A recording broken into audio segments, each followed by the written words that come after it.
Hello, everyone. It sounds so fake. Hey, my name is Marvinlouis. I'm here with a bunch of other great poets that have decided to share their poetry in the libretto format. I'm excited about it. I hope they are too. I hope anyone that hears this taping enjoys it. I think what they want me to do is first talk about how to create a libretto. Is that right, Don? There you go. When I first started creating the librettos, it was 2020, and for some reason I kept writing through that time, well, 2020, and through that time, for some reason I kept breaking down the amount of pages in the little booklet.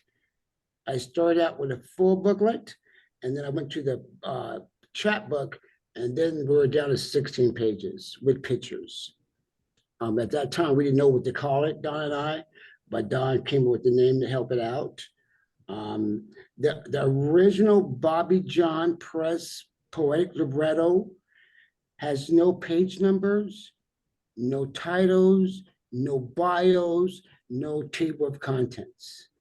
But to make it more, so there was like this dictatorship type of thing, we said, well, as long as there's 16 pages, you can put your page numbers or your titles. And the reason I think for that was the idea was just to be with the poet and the muse. And I think when you're connected with your muse and your poet in that way, you really don't need titles or page numbers. Anything else there, Don? And did you have any questions you wanted to ask before we start, sir? Yeah, you know what? I was wondering, everyone who wrote a libretto, how was it fun? Was it exciting? Was it boring?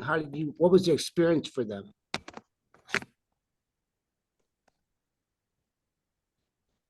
Well, I'll just jump right in, if that's okay. What I really appreciated about it is it's an opportunity to publish hybrid work, which is not easy to market. I have hybrid pieces that have been published, but they either have to be small, shorter, fewer pages than, or more pages than the libretto format that you have created. And so I appreciated having that nugget of space. I already had the content, and it had not yet found a home. So it was wonderful because it fit in here, and I was able to use my original art as well as the original poetry and have them work in tandem. And that's difficult to do because a lot of publishers don't want to touch 4-color. It's too expensive for them. So it's wonderful to have this opportunity to present the image as well as the text. Thank you. Thank you, Karen. Thank you. Yeah, I had kind of a similar experience. I already had a manuscript put together. I wasn't sure what to do with it. About 30 poems, and they're all based on the music by the rock band Elbow. And I just when I saw this poetic libretto format that you had, I thought it'd be nice to take like the best of that, the best poems from that manuscript and add some photographs to it and put them kind of in a thematic package, kind of like a mini chapbook. And so I did enjoy the process of assembling them for this project.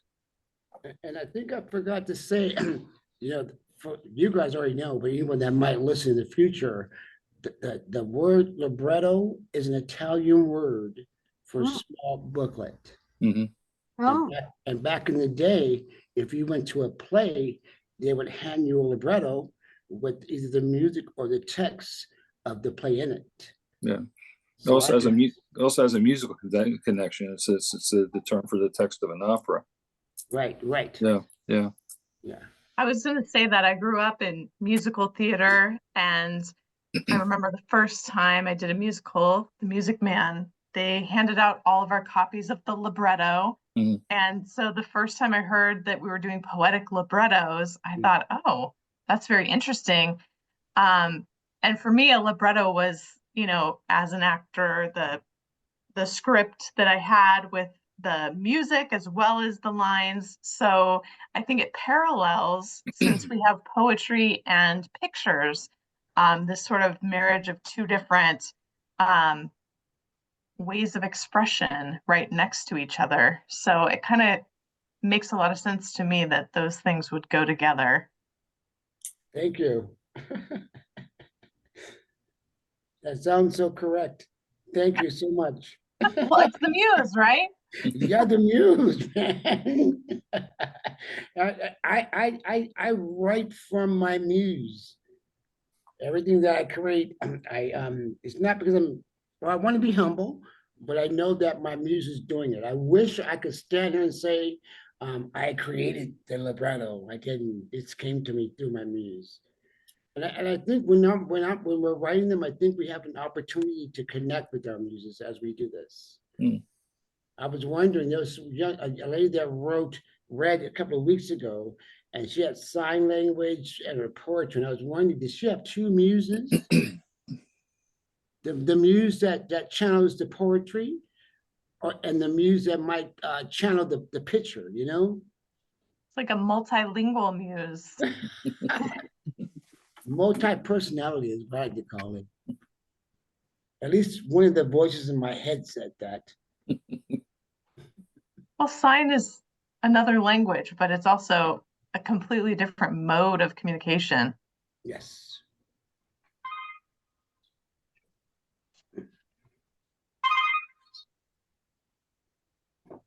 But did everyone have fun doing it though? Would you do it again? Yeah. This is my second time around. Yeah, I'll do it again. Yeah. I hope you can do it again and again and again and share it. One of the other reasons why the libretto was so, I was motivated about it because I could print the libretto from my own computer. That's why it's 16 pages. And then instead of having to go out and, spend a bunch of money on like 15 copies because I was going to see some friends, I just would do it at home. And I think that's one of the greatest parts of it. It's a great way to share these with your friends. And one other thing, it's not a long book. Mhm. You won't, I haven't lost the attention of my audience with it being that length. Because I truly believe if I lose my audience within the first poem, I lost them for the whole reading. And I think the libretto allows us to keep them focused because we have a poem and a picture. And a poem and a picture. Yeah. You know? But I've said too much, Don. I was gonna say, shall we give them a demonstration of that, sir? Yes, please do. Did you want to go first? Yes, he does. Yes, I do. Oh, good. The only fair. All right. Only right. Let's see. MARV. There it is.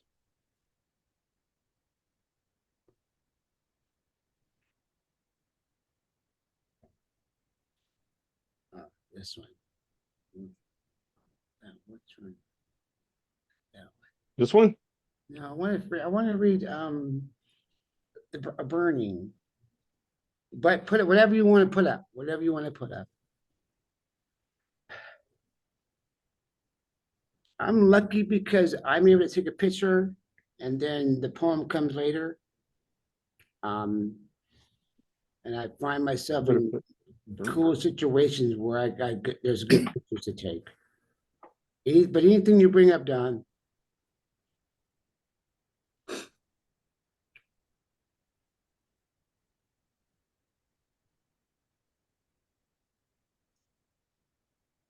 Why is it not coming up?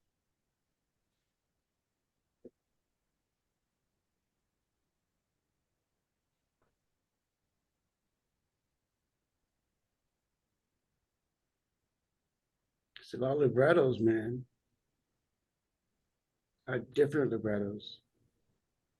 And one good thing I really like about the librettos everyone wrote or created, everyone had their own frosting on their own cake. And everyone's going to be able to see that tonight as we read. We'll see how diverse the idea is. Anyone agree with that? Yeah. I don't know why it's not coming up, man. Okay, give me something, give me that Blackbirds one then. Okay. That libretto, The Burning, is just been giving me all kinds of difficulty. I can't share it tonight. I can't print the thing out. It's, Hey, Don, Yeah. just type in burning.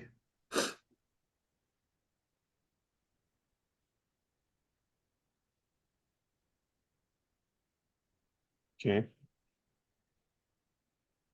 There There it is. Yay. Queen to the rescue. Yeah, I don't know. I found it that way. There's your background. All right. I was sitting out in my porch where I live, and I looked down out, and there was this big smoke cloud. And I had another meeting to go to, but I'm like, nah. And I got my little phone camera, and I ran towards this fire. And this is what I captured and wrote. Mm. It's The Burning, a Bobby John Press poetic libretto.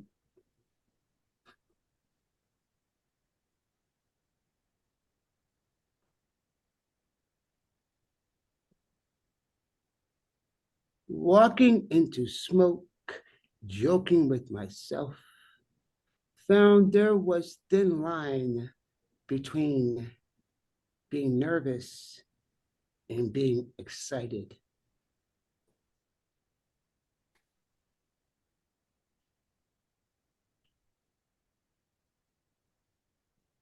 Know this lady, she lives downwind, billowing toxic smoke.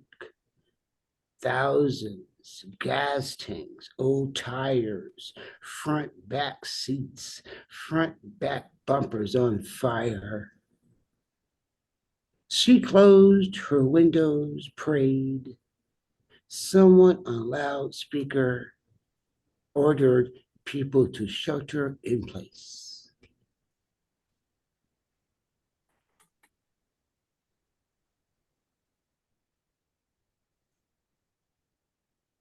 This is a 5-alarm fire.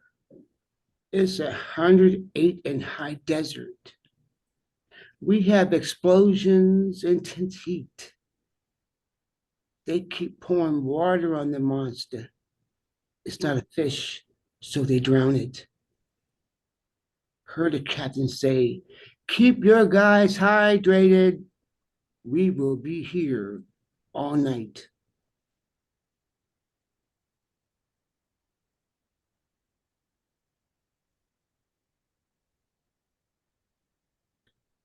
What does it take to put out a blaze when only few can see flames, know what's on fire, what's burning, what's going up yonder?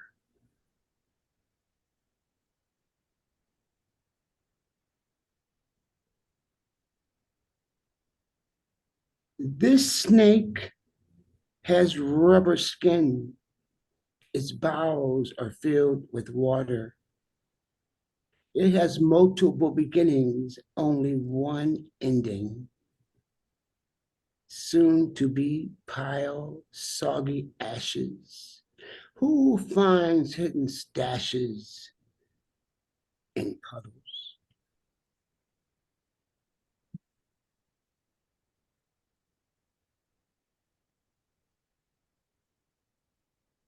The heat coming off that wall, visual effect streams H2O vaporizing. Not afraid, there's no shade when clear blue sky has been turned into a smoke box. Got as close as could be, then ran.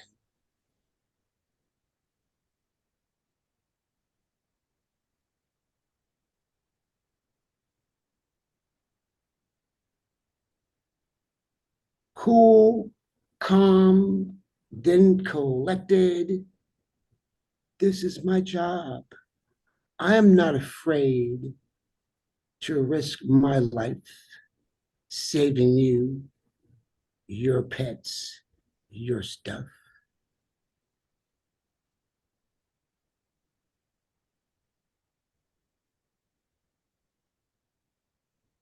For those unafraid to be what they are, there's a scar given to those as brave. Thank you. Really beautiful. Really nice. Thank you. Really nice. Nice job.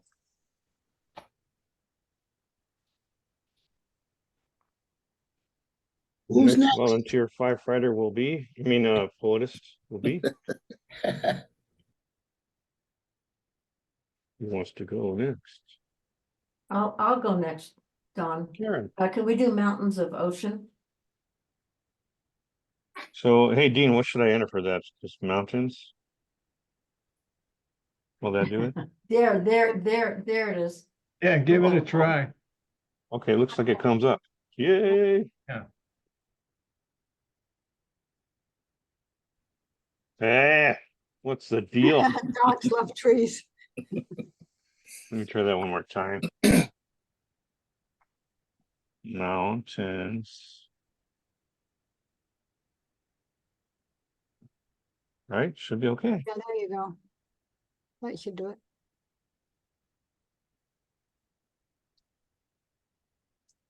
Oh, Yep. thank God. Voila, there you go. Thank you. Mountains of Ocean, 10 Waves, a water journey of poetry and art.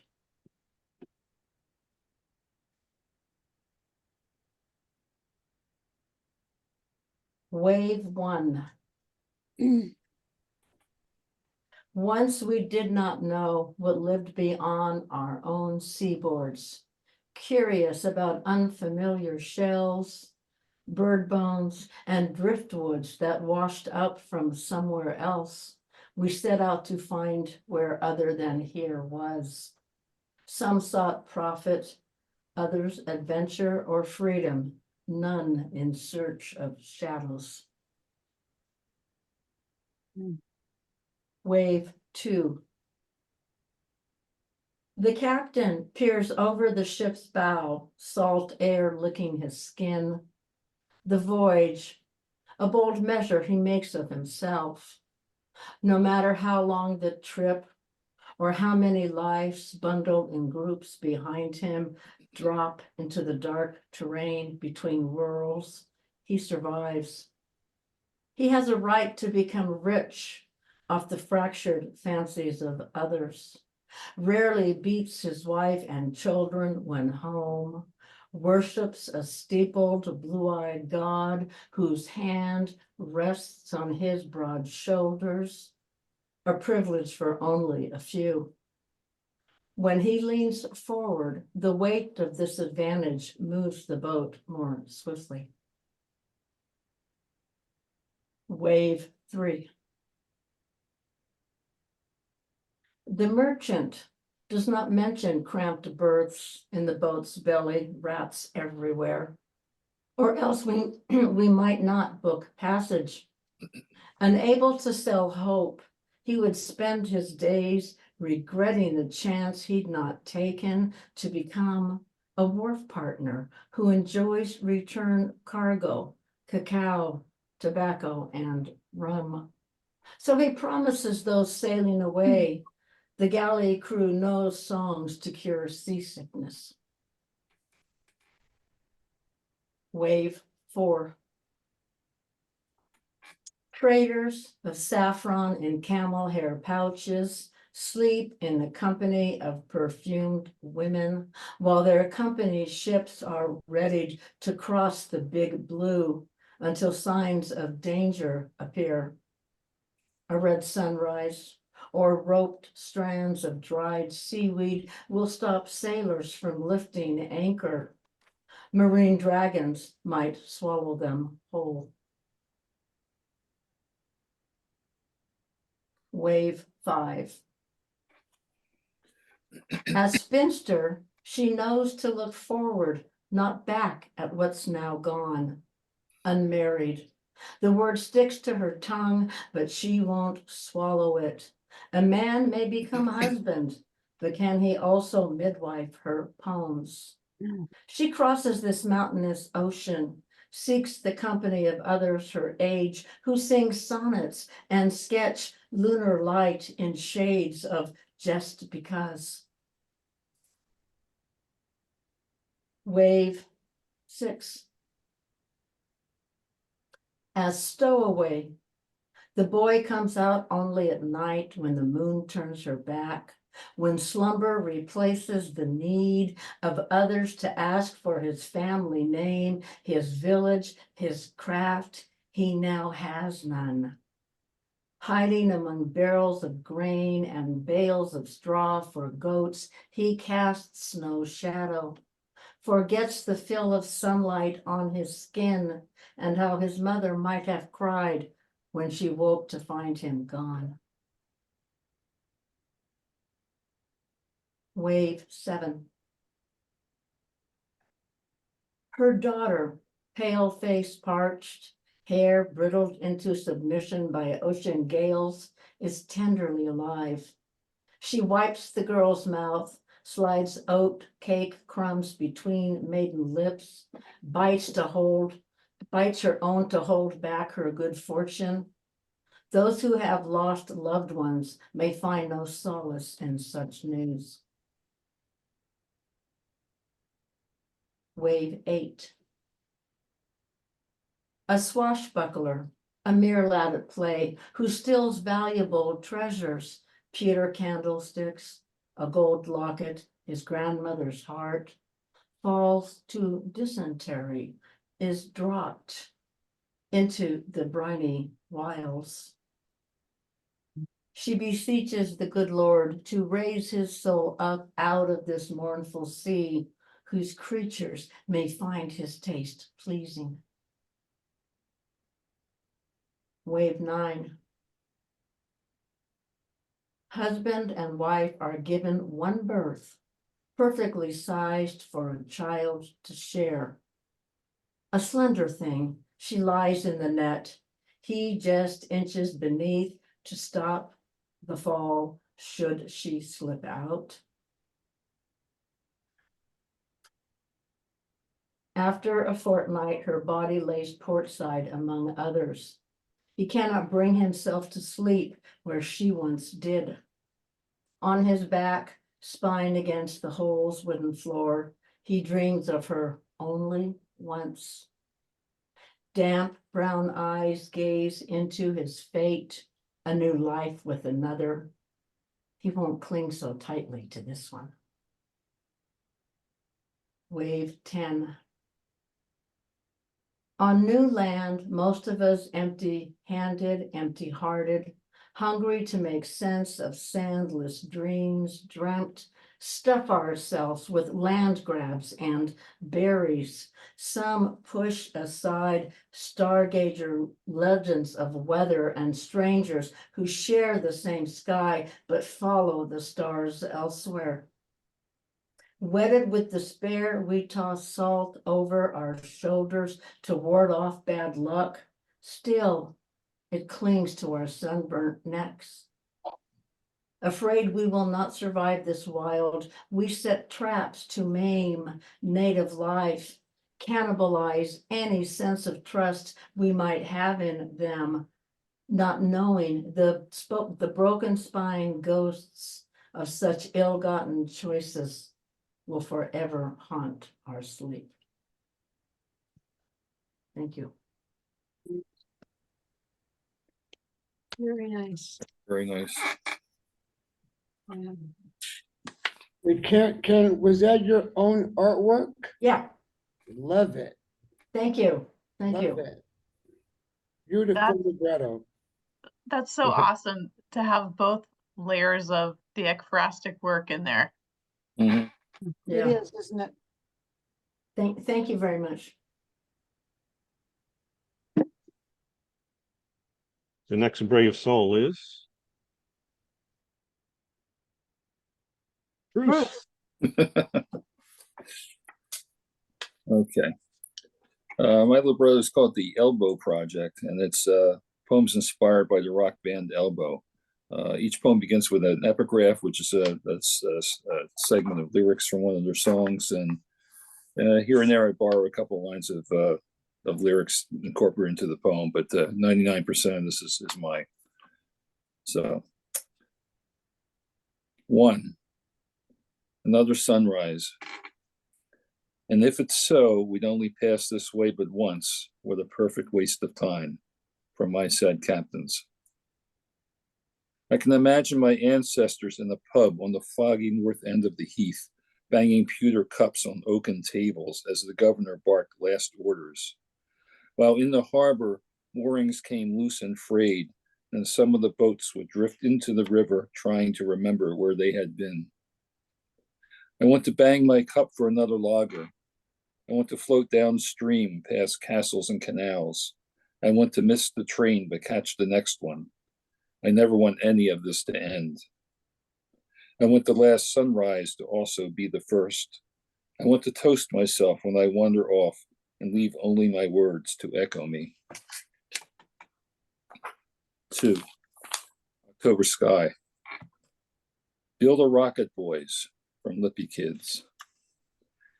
We were aimless too once, hormones rattling around in an unfamiliar cage, settling like crows on the jungle gym in that Hitchcock film. Then she would come down, a freshly painted angel walking on walls, and we would fall all over ourselves, crushing out cigarettes. But we stumbled into purpose and became rocket boys and became October Sky. 3. Out of this place. Got a lot of spare time, some of my youth and all my senses on overdrive from any day now. That summer I worked at the chemical plant. The young fool that I was sat on a barrel of sulfuric acid. When they washed me off, my ass was red and there were holes in my jeans.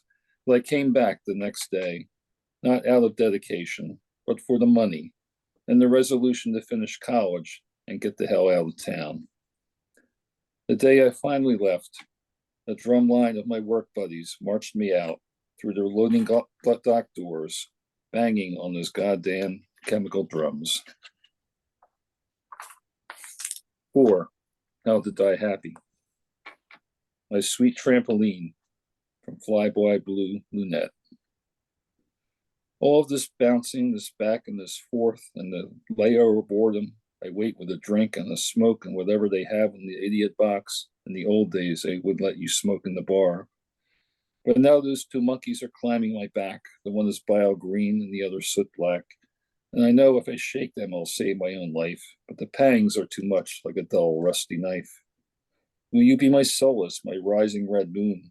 When I wake in the morning with a pain in the chest, my sweet trampoline, let me sleep on your breast. Let your mystery kill me, your scar and tattoo. 5, 2 a.m.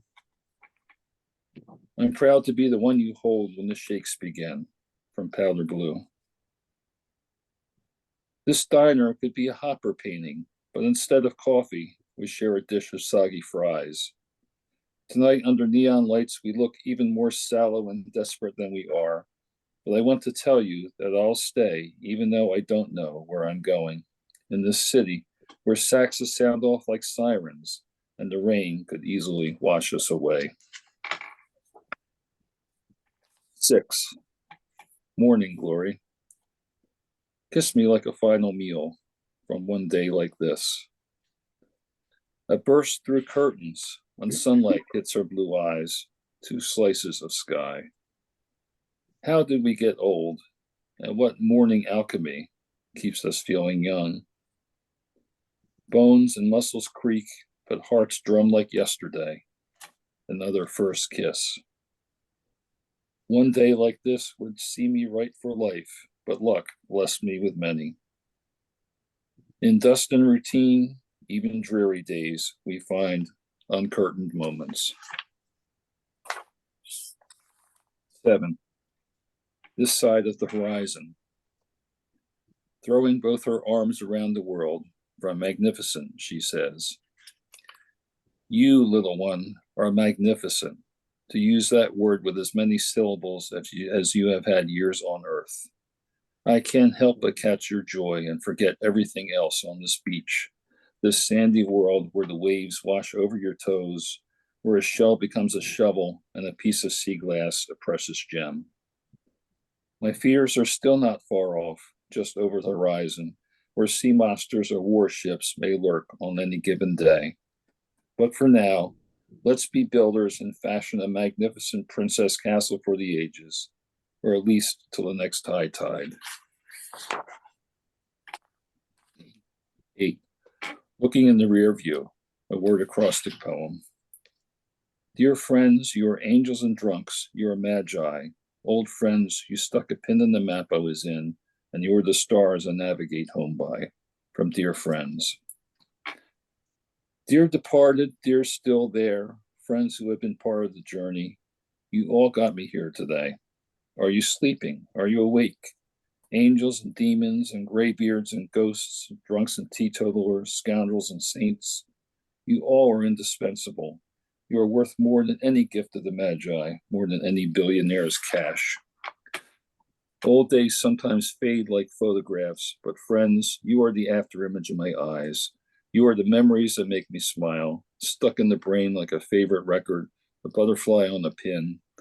I am still driving in from the wilderness, dust on the windshield, creases on the road map, and I don't know exactly where I will rest, but I do know I was in the greatest company in all the towns you found me in.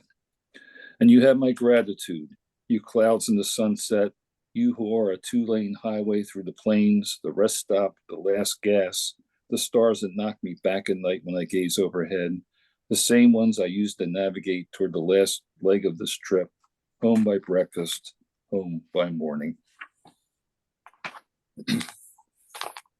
9. Homecoming. The moon is out looking for trouble, and everyone's here. From Open Arms. You woke this morning. You were not on fire. You need no ladder to climb out the window. You leave a window open, bring a backpack. The conductor asks you to see your ticket home. Back home, they've unfurled the colored banners. They've strung and tested all the colored lights. When you arrive a little late, the lights are on. The moon is rising in 3/4 time. They sing a song the moon would know by heart and hoist a brew to you. They spill some foam. The night careens along on foam and moonshine. You sing through open windows till they close. You need no ladder to climb in the window. You wake this morning and you're not on fire. 10. Man in a tower. Send up a prayer in my name. The loneliness of the tower crane driver. They pay me handsomely to haul heavy things toward heaven, stories above the rest of you, where I can't hear your stories below. When the whistle blows, I climb down to earth with my lunch pail, walking myself toward home amid the laughing and cigarette smoke. If you want to send up a prayer, just relay it to me. I'll hoist it to the clouds. Just remember, I'm no demigod. I'm only the snap of a cable or a buckled steel truss away from falling farther than any of you to the ground. 11. Tribute to Flight 370. A prayer to the takeoff and landing of everything, from the takeoff and landing of everything. Here's to the beat of oscillating wings, feathers turned into the wind, the downward flap, the thrust and soar. Here's to our weightlessness as wheels lift off the tarmac and engines push into a corridor of sky. Here's to updrafts and tailwinds gliding over canyons and lakes above the sharp-beaked predator's eye. Here's to Neil Armstrong and Superman, and here's to the traffic helicopter, the hummingbird's blur with the nectar jar.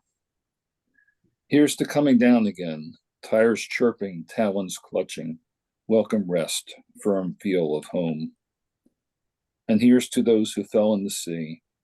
Let's hope their souls have gone where everyone lands, where they want to be. 12. Later than air. He was weightless in my arms, from Weightless. Red balloon escapes, defying gravity, up above the tree line, while the balloon man below clutches a handful of souls. Thank you. Mm. Mm. All right.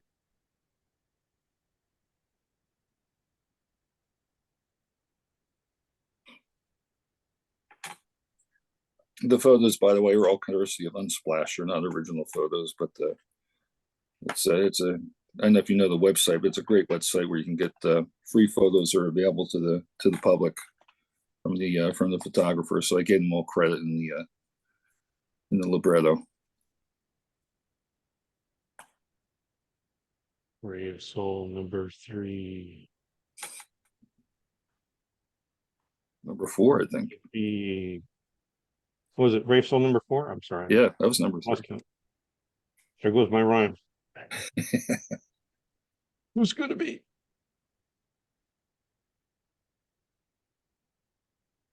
I'm happy to go whenever you'd like, Don. Sounds like CLS is volunteering. And I can pull it up here if you want to keep it on the photos. The photo after the poem goes with the poem, but you could do it however you like. Oh no, that's Okay, my old one. that's not the That's right from one. last time. This one's called Ever in Progress. There we go.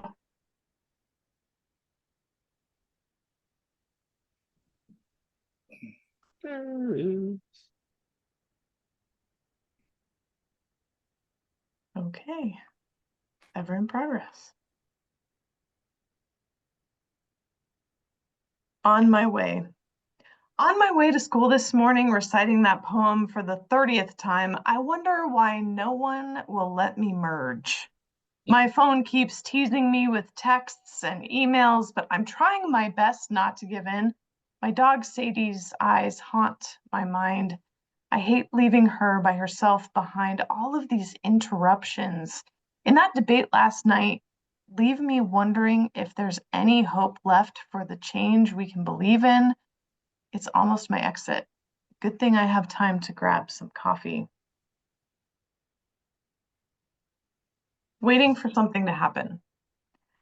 I have my ringer on. We've been on the waiting list to adopt a baby for more than 2 years now. We had a match, but the mother changed her mind.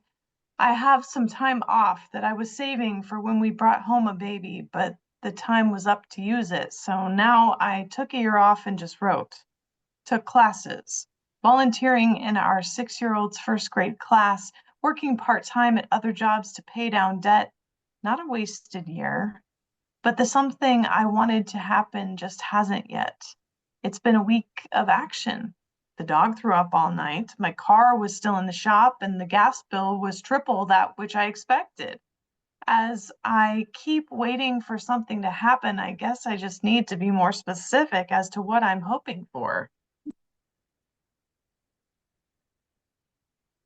I've always been good at the beginning of things. Just a touch, practice. Everything turns out just right. Later, it's too hard. Things I don't like to admit about myself.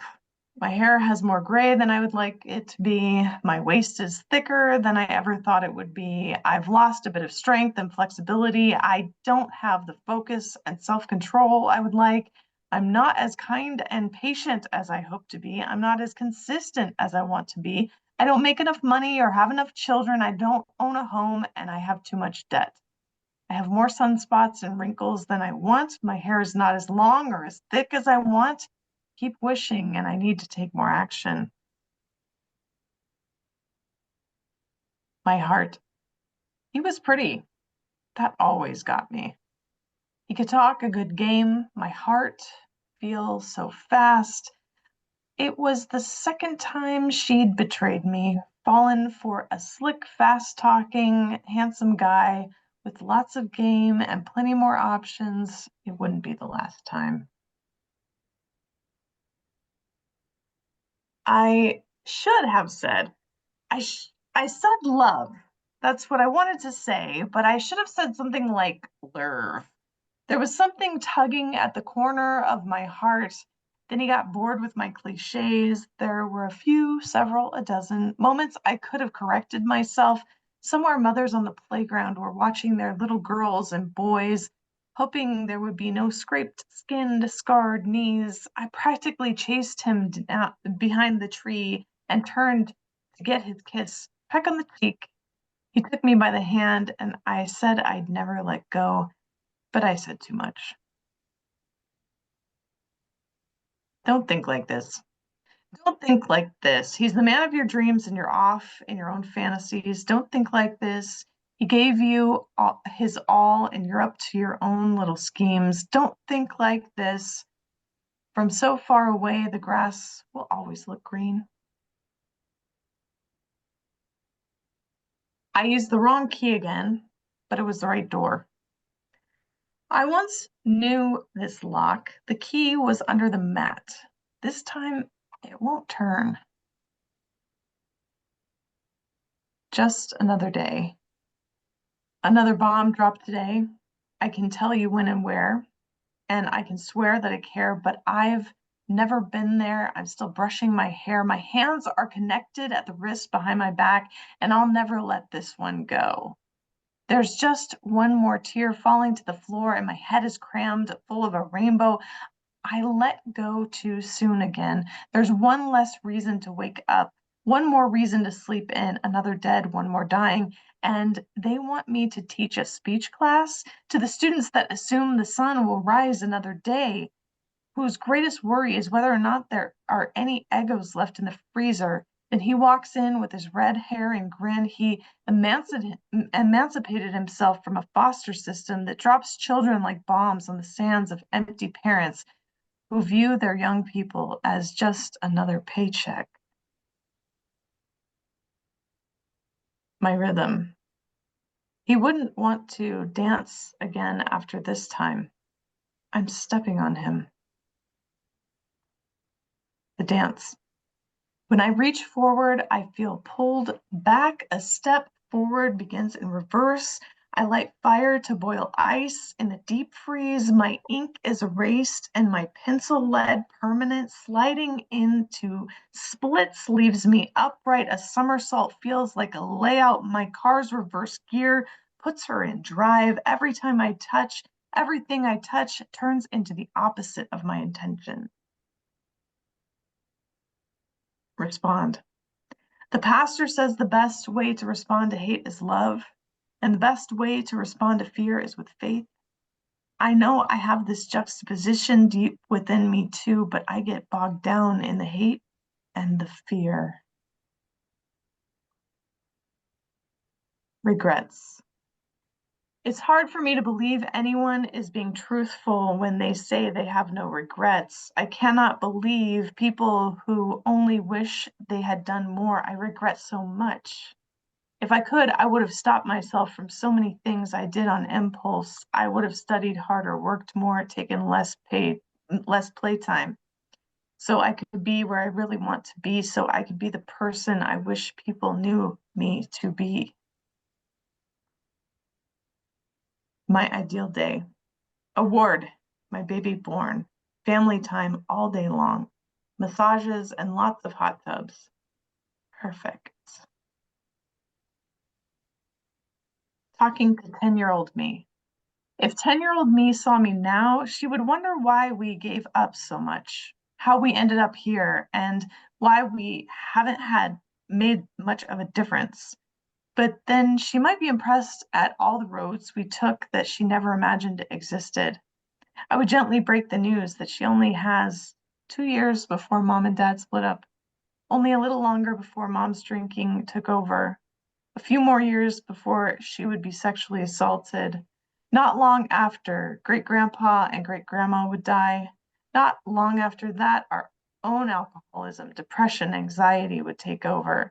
Mom would survive cancer twice. Nana will die. She would lose touch with her sister and best friends. She would have a failed marriage, be detached, have a guarded heart, but be stronger for all of it. They can, but they can, but they can tell me no, but I can challenge them. They can tell me what to wear on the outside, but they can't change my heart's decor. They can stop me from having more children, but they can't take my daughter. They can shut the door, but I can shimmy out the window. They can take my car, but I still have my legs. They can tell me their interpretation, but they can't take my experience. They can unplug my computer, but I still have a ballpoint and a steno pad. They can turn off my electricity, but they can't keep me. They can shut my mouth, but not my mind.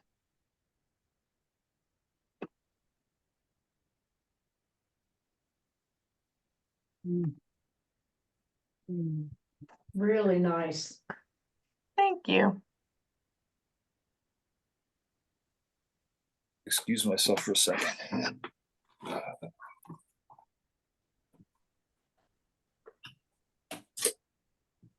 Well, Marvin, I think we're halfway.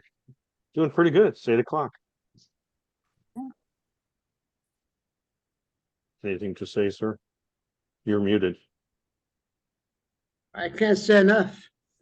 All Going strong great, man. poetry. It's a great reading. Thanks, guys. Okay, so who would like to go next?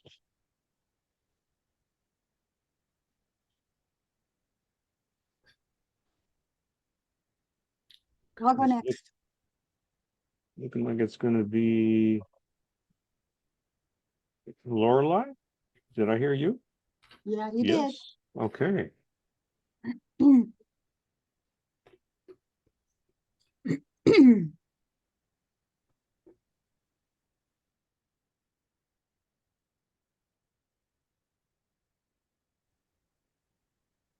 My husband has commandeered me on a lot of Jeep runs where we see a lot of scenery and things. I've always been intrigued by a lot of the trees. They just remind me of things, rocks too, but mostly trees.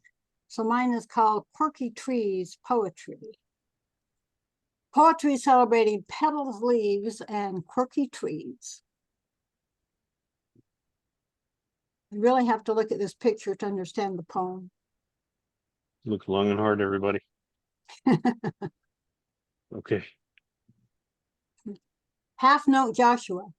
Warm gusts playfully swoosh around the young Joshua tree, whispering musical rhythms where she's rooted in desert sand. Steadied by her circular base, her erect stem reaches skyward, straight and poised as a conductor's baton. Sensing the imminent downbeat, flora and fauna begin rustling in anticipation, watching for their cue. A chorus of chirping birds take wing, inviting all desert residents to pitch in with their unique symphonic sounds. A solo woodpecker tap, tap, taps bongo style on its dark bark drum. A duet by soaring eagles adds high-pitched whistling tones to the windy score. A trio of mourning doves detect the beat and begin cooing along in harmony.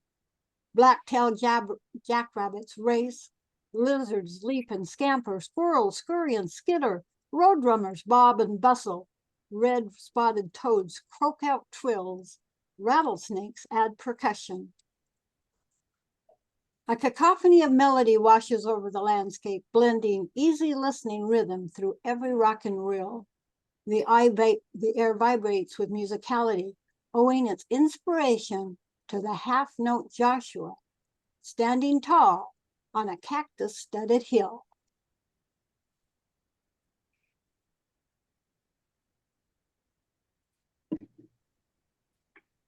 Leafless Eve. Standing tall on the hillside, I lift my dark limbs through a blue wind-whipped sky. No more life-giving juice runs under my bark, no feathered nest on my breast. From the first breaking dawn, I've borne leaves, cones, and fruits that breezes rock gently to sleep. Bereft of my green leafy crown, stripped of former beauty, my years giving shade are past. In my flexible and naive youth, my supple arms branched out and touched all four winds. I no longer bend to every whim, but stand sturdy, defiant, and strong against history's blustering tales. Remember me not for elegant grace, cooling shade, or the peaches I bore, but revere rugged strength and the knowledge I've gleaned on my gardenless mountain crest.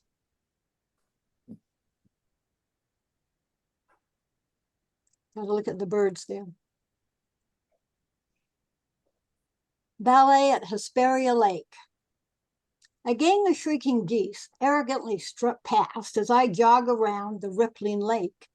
Effortlessly, they lift high into the air above the silver-tinged waters and sail into flight.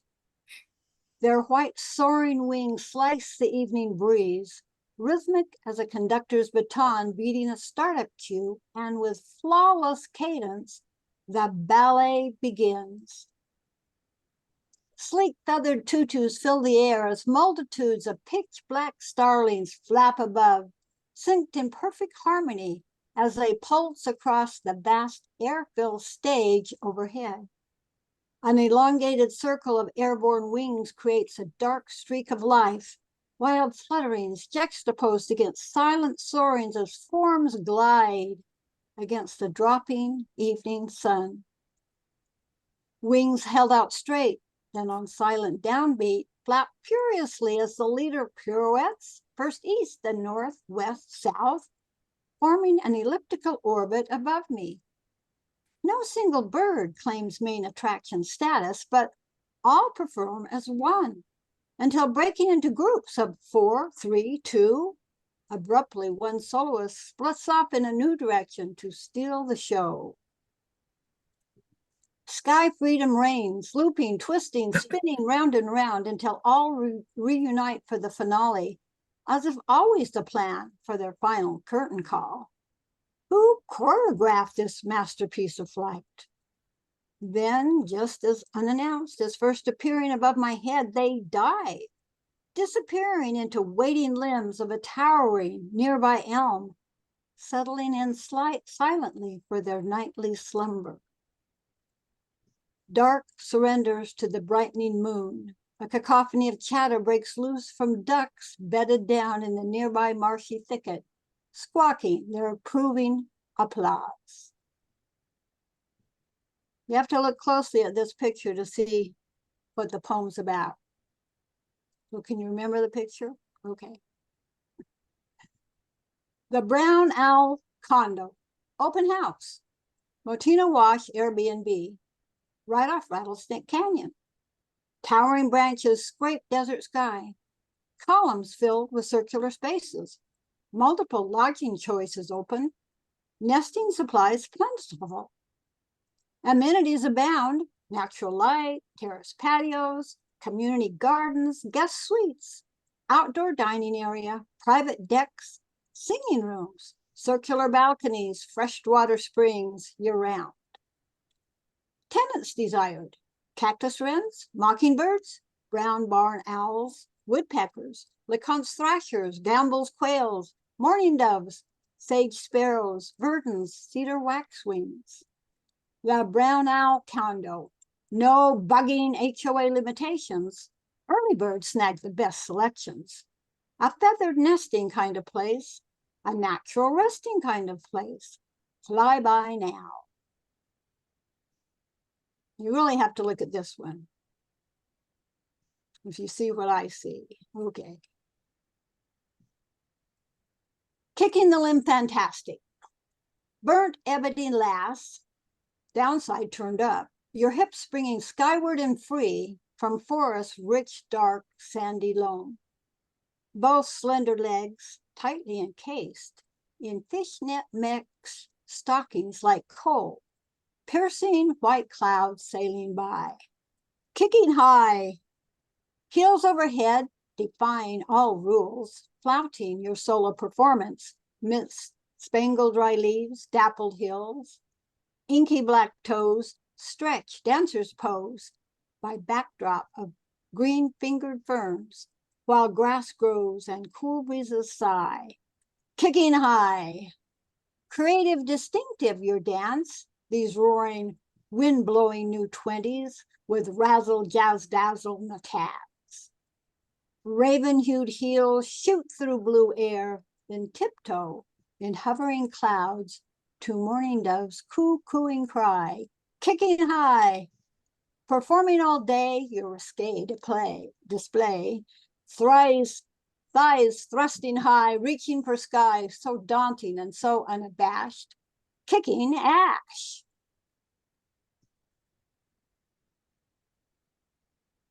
Rooted strength.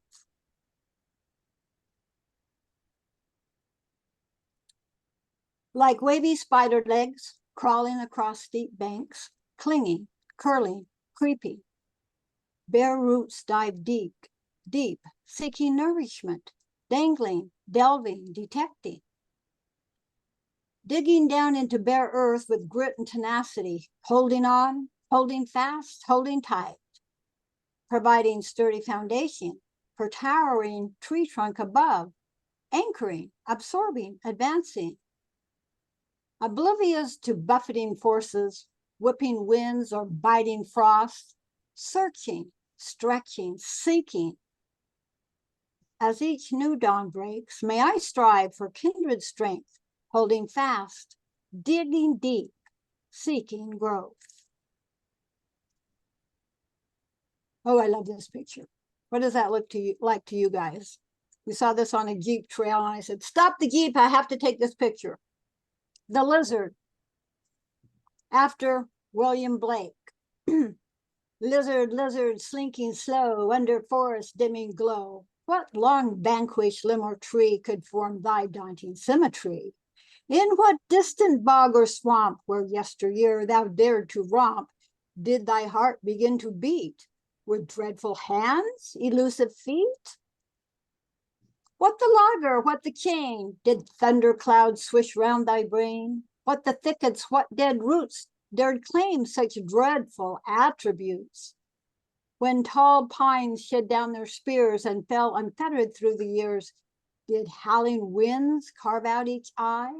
When thou came forth, did nature cry? Lizard, lizard, slinking slow, under forest dimming glow. What long vanquished limb or tree dare form thy daunting symmetry?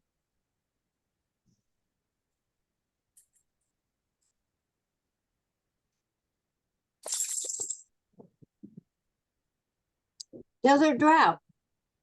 The desert landscape turns a haughty cheek to all who dare intrude her crags and sand. The searing sun bears down on strong and weak who seek survival in her arid land. Rocks riddled black with lines of ages past perform a platform for a rattler's coil. Large gnarled roots from old trees lie amassed and break black granite ridges in deep soil. Here are thickets of dead branches, prickling stout, twist out like grasping fingers toward the sky, begging for some rain to stop the drought. But heaven's slow response blows thin and dry. Reaching skyward, all Blake petitions mired. The time for wet redemption has expired.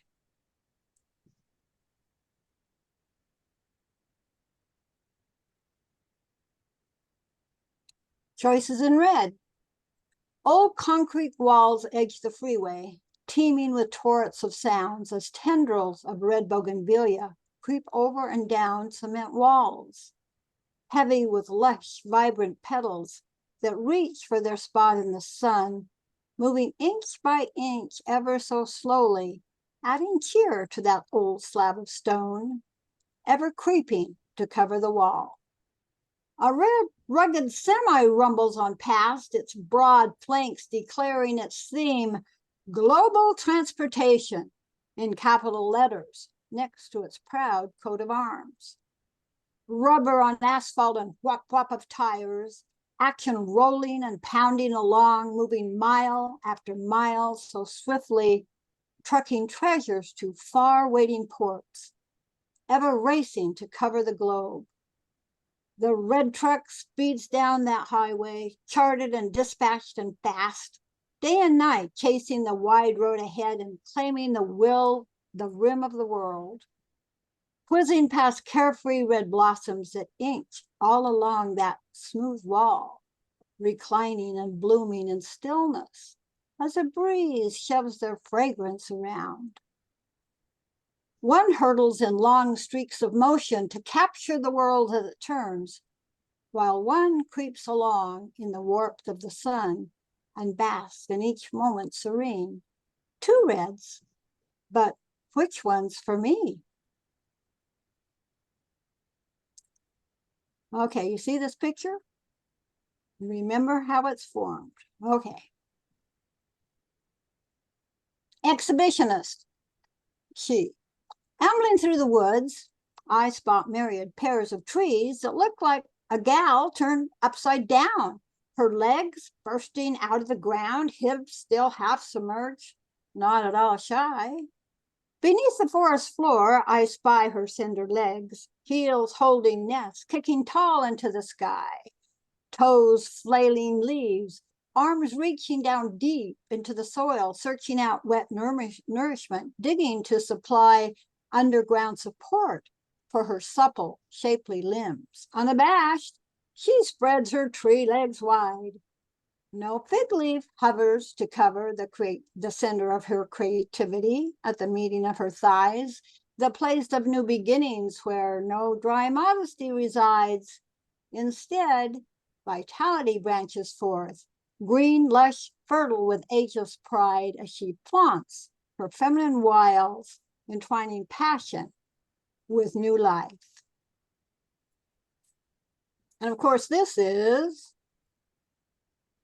exhibitionist he, unabashed, unafraid, bearing his wares in forest shade. Good for the soul. Life in the forest can tickle your funny bone, even when you can't read it, Don. Even when you're down. Keep smiling. Hard rock friends agree. Big grins chase shadows away and keep you grounded. I love this picture. Misbehaving. For a forest dude, your unmattered attitude, frankly, seems quite rude.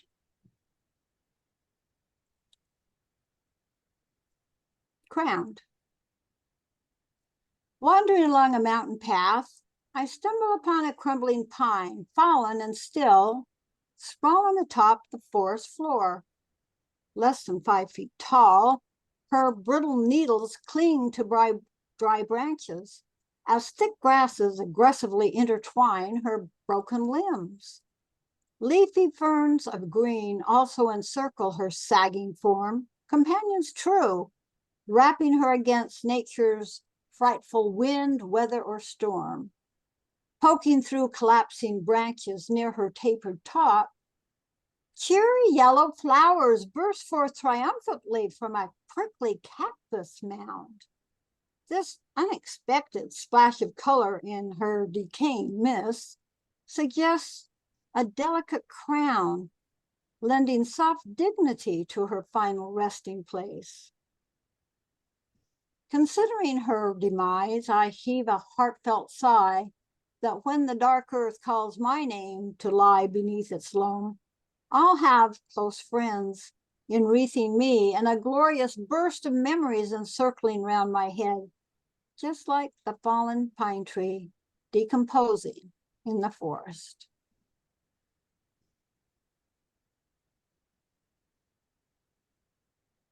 Wisteria frenzy. Vines veer skyward, spiraling on latticed walls, curling, climbing aloft. Tendrils twist towards sunlight, dancing counterclockwise at spring's frantic pace. Bloods burgeon and stretch, swelling with new promise, ripe with lusty fragrance. Fall's faded seed pods, nature's twirling corkscrews dangled from each bough. Blossoms burst and sway, fluttering in morning breeze, perfuming garden air. Purple pulses outward, 100 petaled fingers wave enchanted welcomes. Hummingbirds hover near, delicate petals beckon, buzzing bees and butterflies. Mini blues, lavender, lilac, and mauves hum rhapsodies in bloom. Spring sings with mysterious floral chorus clamoring for celebration.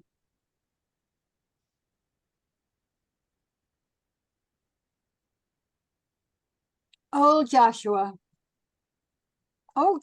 tree, you lift wild limbs as a shield from the heat of the sun, still as a statue standing in sand, named after Joshua of old. Wild jackrabbits scamper and jump round your shaggy brown bark. Scorpions crawl up and down your bent spine and lurk in your odd jutting arms. Your quills offer refuge to lizards and wrens, and snakes slither past those cruel ends. Yet just yesterday, your sharp swords brought death to thousands who stained the land red. You marched around Jericho day after day. Raising your bugles high, you gave the command, the walls tumbled down. Then your troops slaughtered all those inside.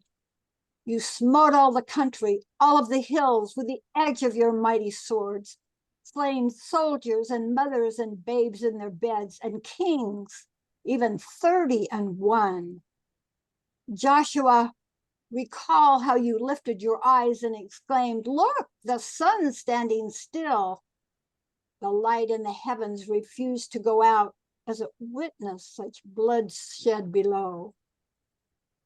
Now you're alone, epic Joshua tree, grown old and smitten with time, a lone silhouette with bent, twisted limbs against a red, flaming sky.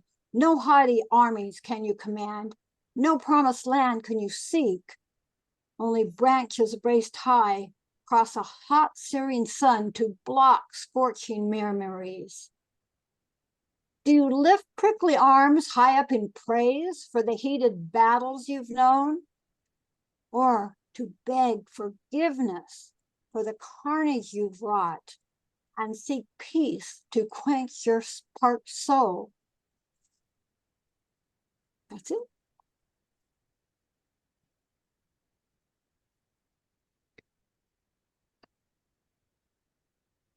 Good job. Good little poetic libretto. All right. If my calculations are correct, we're down to the final three because Diosa is with us now. Hey, Diosa. Hey, Dean. I'll Hey, go. Mark. Who's it going to be, Dean? I'll do it.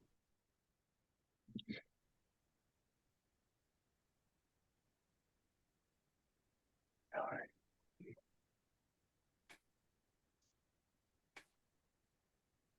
The right Okay, one? yes, it's the right one. Yeah. It's called Missing Pages, a Poetic Libretto.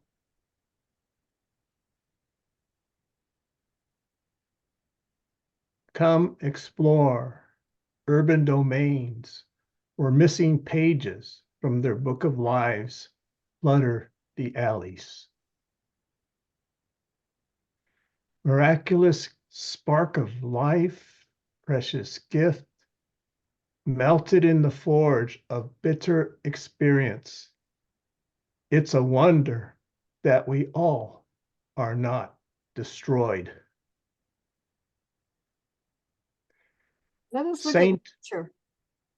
Oh, Oh, the sorry. picture. Yeah, slow down at the picture. All right. There you go. Okay. This one's called Picture. like this. Goes like this. Saint of the bus stop waves at the bus driver, blessing them on their way. Shared humanity we see wrapped in a blanket like liturgical vestments. Saint of many mirrors, looking circumspect, seeking understanding.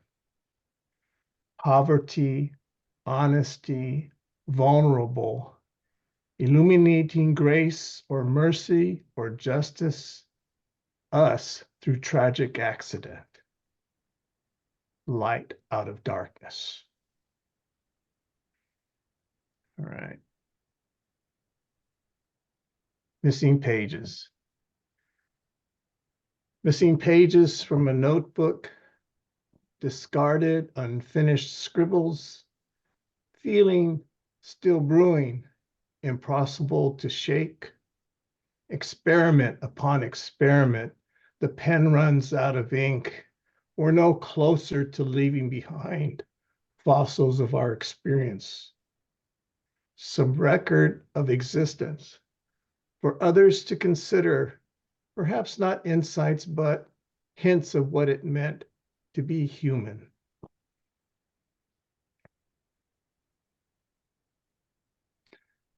Tiles on the wall, set side by side, they appear to be split into communities, segregated, clearly separated by design. But communities are not units cemented on their own. We are a stacked interplay of pieces, interlocking puzzle of invisible design.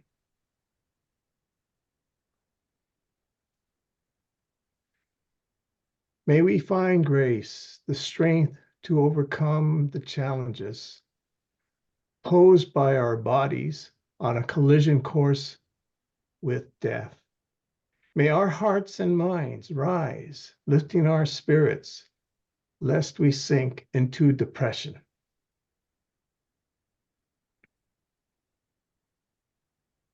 Okay. Sometimes we cannot finish the race, not glory for one, but a long relay race where each hands the baton ahead. We honor the efforts of all runners, giving their best, as destiny's fickle choices are cloaked in ocean fog. Cold winds push us to seek shelter, limits of humanity, finding strength for tomorrow. All right. And that's a Bansky thing, girl with balloon. I went to church looking for a savior who talks to a little child. Just one word, one loving word, just one heaven-sent beam of love, of hope, just one. No buckets of blessings, no mansions on earth. Oh, look down, Savior, take my hand, pilot my ship. Though life seems hopeless, with no refunds in sight, the prophet inscribes on the wall by night, there is always hope. Hey, parents, don't feed us fries. Don't put soda in the baby bottle. Those things are like a sun that does not warm our bones. Yeah. And that's what I got my idea from. There is always hope.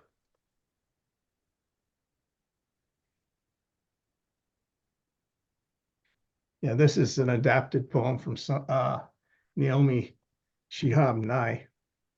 Before you know what kindness really is, you must lose things. Feel the future dissolve in a moment like salt in a weakened broth. You must travel where a white poncho lies dead by the side of the road. See how this could be you, how he too was someone. Before you know kindness as the deepest thing inside, you must know sorrow as the other deepest thing. Speak to it till your voice catches the thread of all sorrows and you see the size of the cloth.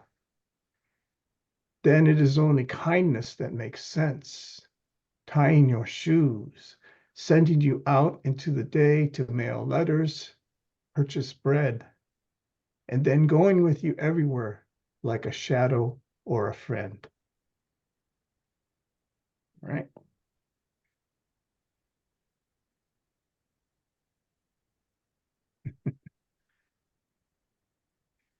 And so on this day of grace, each day the cock crows. Last night becomes a faint memory. The creatures of the field stir. They take unique places in nature. I need to find my place. Where would this college degree do? Or what would this college degree do? That first professional job so elusive to take my place in society.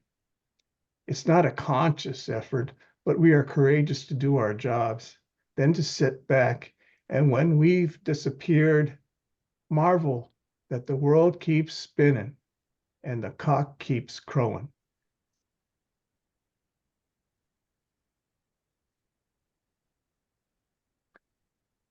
Try not to draw conclusions. Avoid the temptation to see a global pattern in our little lives. Our crisis of confidence is our daily burden to bear. I ask myself to pause, let the panic ease out like the tide. We're okay. We're okay.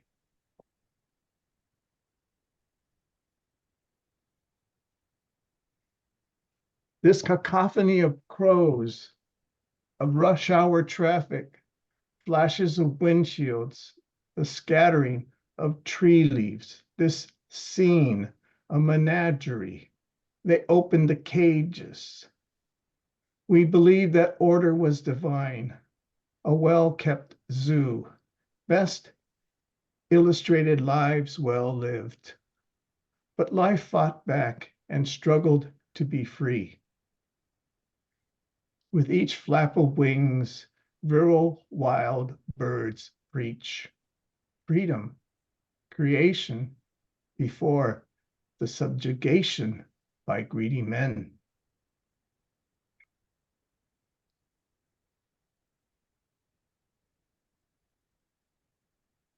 When we tried to explain it, we wrote words. Never confuse idols composed of written words with God's universes or realities. What we make is but a symbol, a representation, an invitation. Truth lies beyond things we create. Arts lead us toward truth. A word is a finger that points at the moon.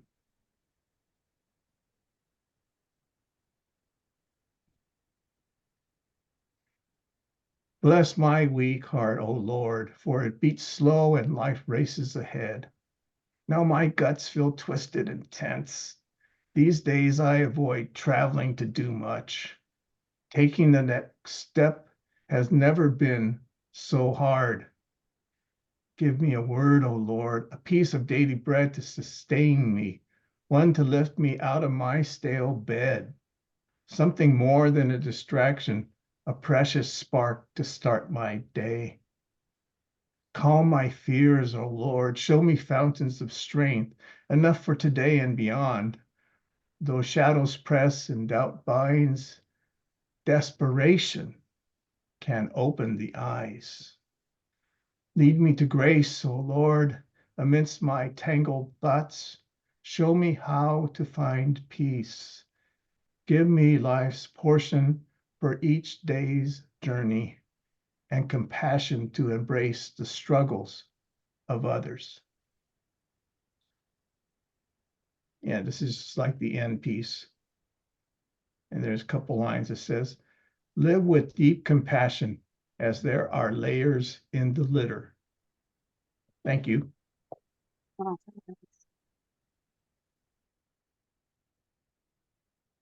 Beautiful. Very nice. Okay. Will it be Mark or will it be Diosa? I can go whenever. Oh, that's the call. Thank you, Mark. Let's see here, MAR.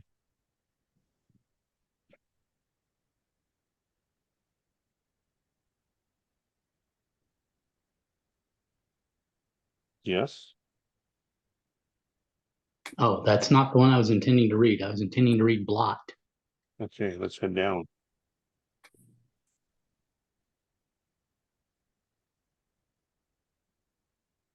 Speed readers, this is your delight right now. Yeah.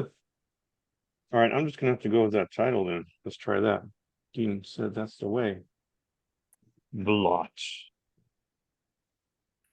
Come on, Blot. Mark, Yeah. Yeah. how many librettos is this for you now?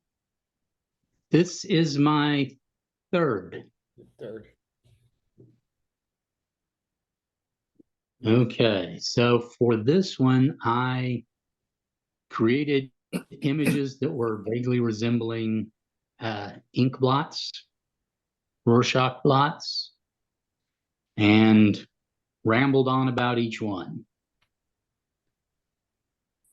So, because of the lurking psychology involved, I've got a little disclaimer here. This is a work of poetry, and any resemblance to blots, living or dead, is merely illusion and allegory. All right. My muse looks at me and challenges me to face memories I'd like to forget, called up by little triggers like the smell of pot roast from the middle of a busy street and the dreary darkness that filled the bar where I ate there before class, where nothing ever came of smiles from a waitress except an open-faced sandwich and fries. But I do remember, though sometimes it seems it was a different me, the main character in a story filled with plot holes and grammatical errors and too many different writers who didn't bother to discuss a plot for the trilogy, just a contract for a certain number of words, while I cling to the words like heartbeats, which are both finite and running out.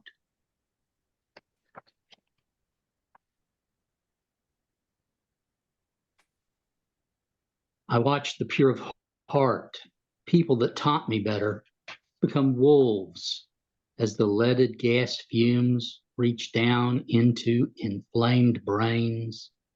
The best minds have lost their minds and take themselves into the streets, honking their horns, beep, beep, because they don't have time to dawdle, because time dilation means the faster they go, the slower they live, and all the days blur together like some kind of ugly porridge 9 days old that only appeals to the crowds that gather at those diners where thoughts ferment and bubble, spoiling from the bad viruses of the mind, filled with visions of a heaven unreachable by any road, even Route 66, through Amboy and an empty desert, filled to the brim with sand and stories typed out on a 120-foot long scroll of paper like a dream, in the process of being forgotten, attenuating into shadows beneath a bright full moon,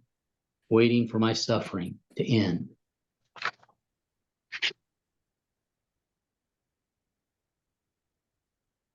All right. Bonus material? We come out of the mind. What? No, I didn't know. Sorry. Maybe there should have been a space there. Yeah. Well, in the original, each page is its own Yeah. thing. Okay, I'll put a blurred space in together there. here. That's a reminder to me to put a space there. Thank you. Okay. We come out of the mines where the dark remnants of an even darker past cling to the hollows where creatures delved too deeply into the foundations of magic to bring up gemstones the size of dragon eggs, refracting light in heartbeat pulses of envy and longing, crying tears at the beauty we hold in our hands that no god of the underworld had ever meant to share, and none in the heavens had ever known or hoped to know, in the obsidian vault of the sky, where mere stars dot the landscape like pebbles in a stream, too deep to reach into ebon depths turned cold, like the dark side of the moon where the shadows lie, waiting to be claimed. Okay. No thing or no one? No one? Waiting at the edge of a vast, empty, wearing vestments of midnight in the fog that fills the lonesome valley, uncanny valley, where the AI demons dance their multi-fingered ballet across the stage that is our world, their world, filled with moments momentous yet hollow, waiting to be filled like a heart with blood before it is pumped out, put out, output, and broken binary. Yes, no, maybe, none of the above, like some Moloch that dances in the space between minds in the decaying metropolis, unguarded by Clark Kent or any other journalist that could check in all honesty, fact check the hype, but sensationalism sells, garners more clicks, more eyes, these eyes, longing for the promise, still unfulfilled for the heroes of the myths. All right, this one's, I'm drunk deep of ignorance, so I don't know, I cannot know, no matter how much Socrates may implore, what it is that lurks in my mysterious shadows, like a secret tumor, not even in some Schrodinger state of unknowing, shaped by the improbabilities that remain an uncalculated flux, with no form of observation possible to define its state, like some incompleteness by Gödel, made of mixed metaphors and competitively edited Wikipedia entries that never provide truths, made of too many opinions that will never collapse to any kind of real state. Though we look at the face we bore before we were born, we wrestle with the fact that the universe existed prior to any words, and there was no speech that would bring together all the disparate legends into a single all-encompassing fictions, one where I am perhaps drunk on poetry, one where but drunk nonetheless, though perhaps I should add it sober. Perhaps I should simply move on to some new ignorance, one that pleases me more. Okay.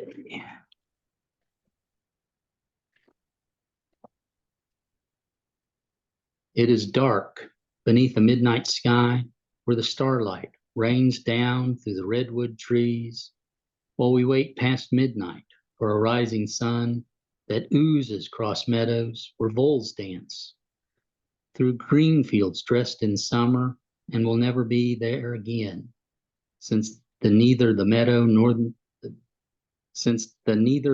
nor I can foresee what this morning brings. And I dream of the desert stars that will hang down above my head, but I cannot know, like I cannot know the meadow, nor the desert, nor even this moment, as I pass through to some kind of empty sky that holds no promise, except for a cosmic clock that tick, tick, ticks, winding down, and meaning spreads like ripples in a nebula when no one's watching, because no one looks up, making another dollar, giving out samples of lives of pointless absurdity, bringing laughter and hands that are empty from unseized days, though pharaohs may have tried. But the tombs are empty, no matter how full, like a crocodile's smile, where it swims in the Nile and all desire ends, and I smile at the stars, where I was born, and I am waiting to return.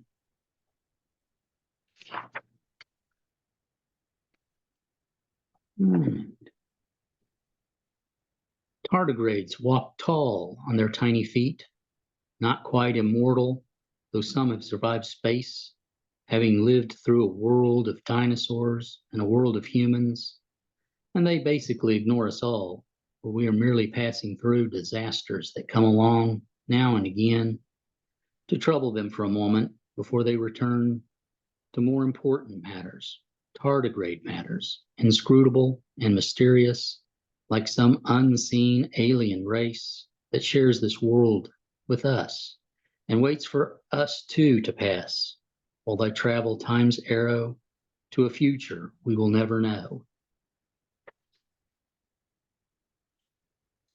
Okay. He laughed. It was funny. Maybe not roll on the floor, maybe not even a smiley face emoji, but it was funny because it took everything that was said and turned it into a yop, barbaric or not, which sounded ridiculous. When distilled down to answer a poem meant to trigger enlightenment without restriction to the constraints of words and shadows that fall in between what is and what ain't, though maybe ought to be, like hope and meaning, without that Monday morning alarm ringing and disturbing the dream of who he was, really. Not the face that he would turn out to an indifferent world where he would laugh at misunderstood jokes that hurt like bricks, fallen from the wall of time, leaving a hole where he could peer and see through the facade. It was funny, so he laughed.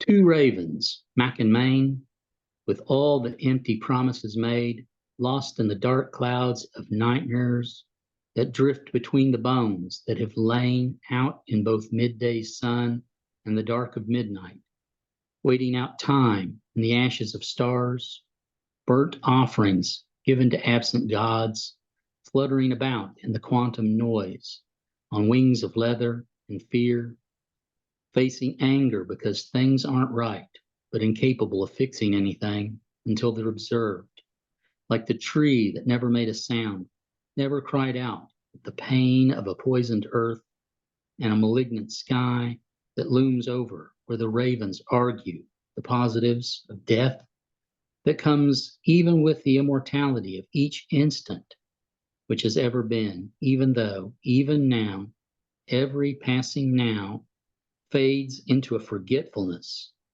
becoming as nothing in the inertia and entropy. But still, a raven's got to eat. Okay.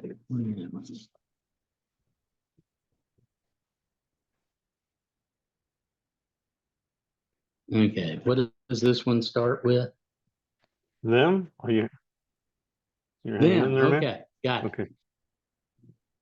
Them, just another future, full of fear, where the myrmidons marched to drum beats, pounded out in propaganda, spilled out on AM radios and back alley streamers, selling bottled up hate at others. But it don't matter. It's freedom of speech, where anthills get acclimated to the change and folks disappear into catacombs of misinformation, harvesting alt facts like seeds that will not be available when the rains come. So no new blooms, because the flower children grew old and tired, and perhaps too realistic, giving up on the dreams, the non-existent particles of justice, of hope.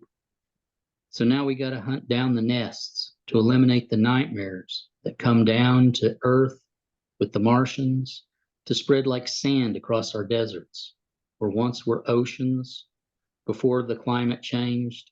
It doesn't matter. It's like Galileo said, eppur se muove, and indeed, no matter what, still it moves. The future's not ours. Que sera, sera. Okay. I think this is supposed to be almonds, I right? tried. What? Is the first word correct? Okay. Should it be almonds? I attempted to print on two sides. And there we go.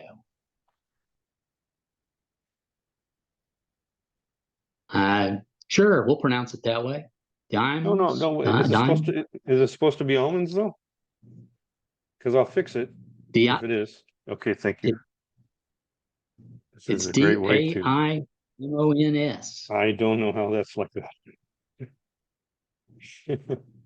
Okay.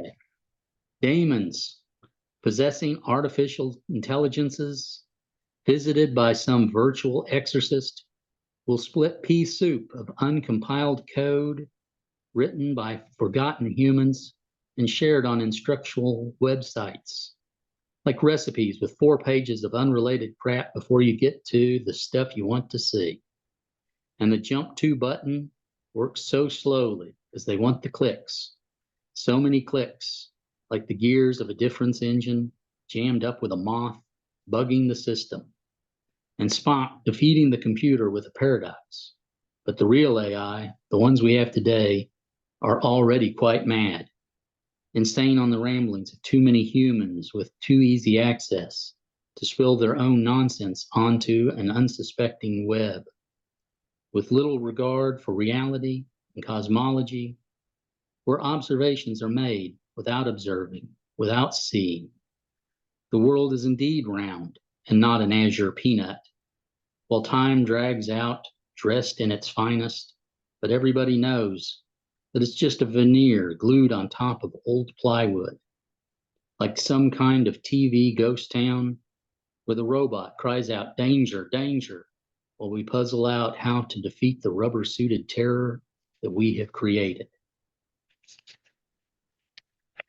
All right. I will fly too high, said one seagull to another. Like a metaphor, said the t'other replied, thinking of hubris and Icarus, though he was never a bird, like Jonathan, to find himself in the falling rather than the rising, like bread that seagulls love, though it isn't good for them, so they may be humbled by vices they cannot see, blinded by the motes in the eyes of scallops that are also blind to the beauty of a seashore sunrise, making do with visions of sand that shapes their world, that blurs as the seagull flies across a blue sky marred by contrails, laying out in some cuneiform stories that are unread by the seagulls flying below, looking down, not up, because they're high, leave so much sky above, where celestial dragons spin the sky to change the stars with the seasons, and the planets wander through constellations. Yeah, said the first seagull, just like a metaphor, then flew away.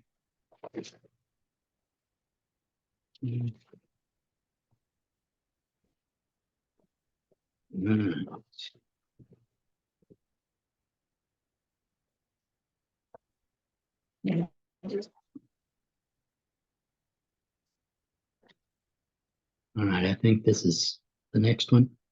Oh, we wallow in the mountains of madness, stunned that there was a world before, one that didn't include us, and still went on and on, where it was all forgotten, like cities lost in endless deserts or beneath the uncaring seas, not even spoken of in myth or in secret books that hold mysteries never to be shared, like the names of the dead before the dead had names.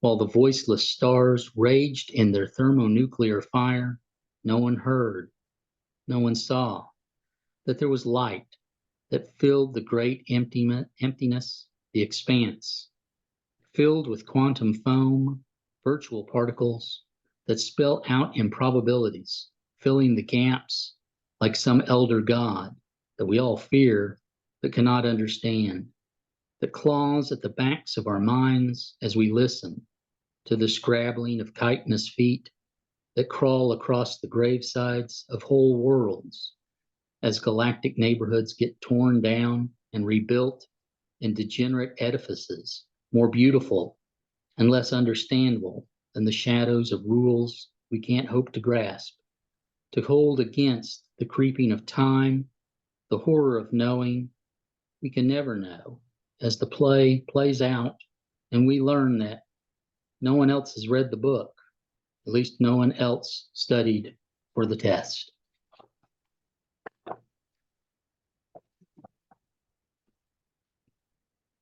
All right.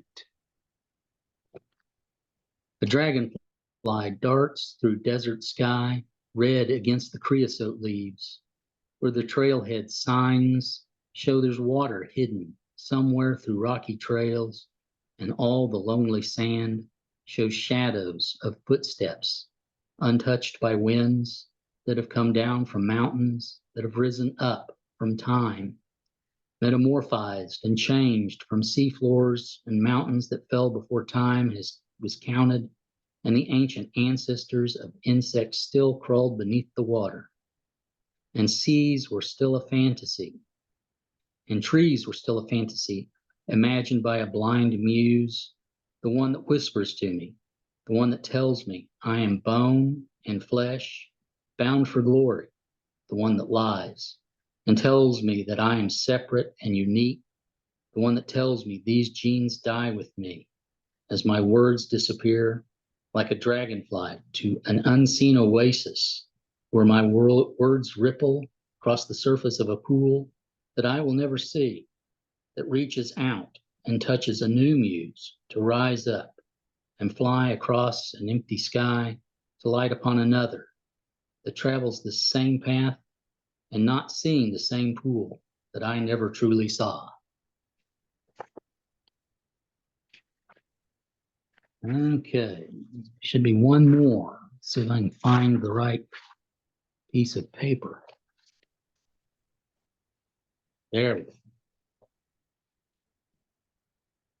We scramble like beetles through litter and break down moments into compost, where we grow new moments that have not yet tasted the rain, the winter, or even summer sun. But these moments will grow tall, fertilized by the moments that came before.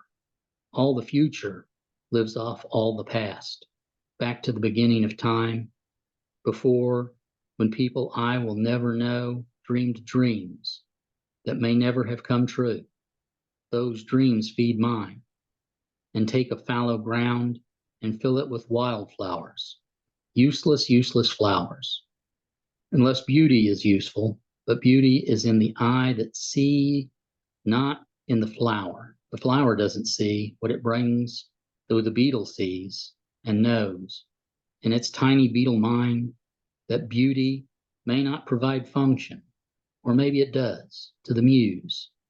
And the beetle writes poems in footsteps that vanish back into dreams even before the waker. Okay, I think that's it.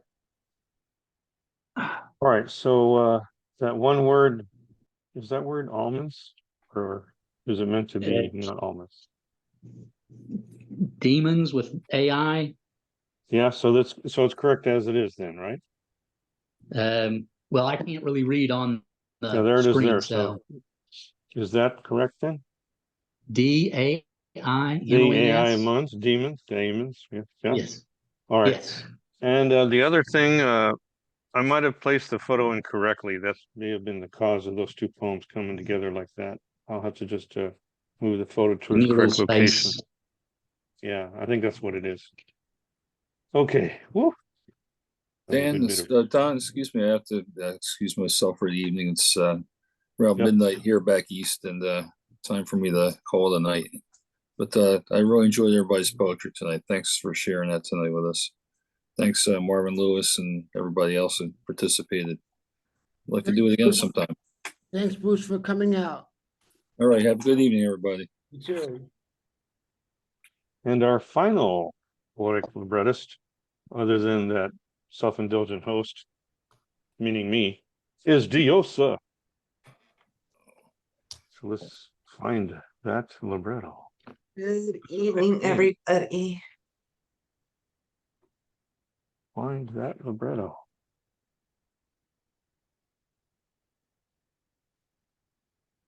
Oh yeah. Right one? Yes. Yeah, we're good. Okay, good. Whew. All right. A Fool's Paradise. Holler, holler, dollar. No more squalor, buying dreams we can't devour, making green peeps turn to sour, weeds aplenty versus flowers. Time to wash, get in the shower, halt the life consumeristic, being pro-materialistic. Time to stop the modern sheeple, go and make the world a steeple. Holler, stop the dollar, dreamer. Wake from slumber, kill the reaper. Wake, you silly, dormant sleeper. Holler, louder, wake the masses. Time, dismantle human classes. Fucking categorical molasses. Pinches reglas made by asses. Holler, louder. Fuck you, dollar. Fuck the systems. Disempower. Set aflame, today's your hour. Rise, my peeps, and feel your power. Kill the dollar, kill the greed, kill the ass who thinks it's steed. No time left for make-believe. Hear the message, please take heed. Holler, scream, today's the hour. Rise, my peeps, and feel your power. I love it. I want a love like Lewis and Gresham. I don't want the kind of husband with whom to sleep with through the night. I do not seek validation in times of celebration or on occasions of terrible fright. I want a lover who is willing to grasp my hand in that moment, my darkest hour. One who is willing to hold me during the last crumblings of my human tower. I want a husband who will let me live independently and all alone, and let me die in his loving arms when it is time for me to go home.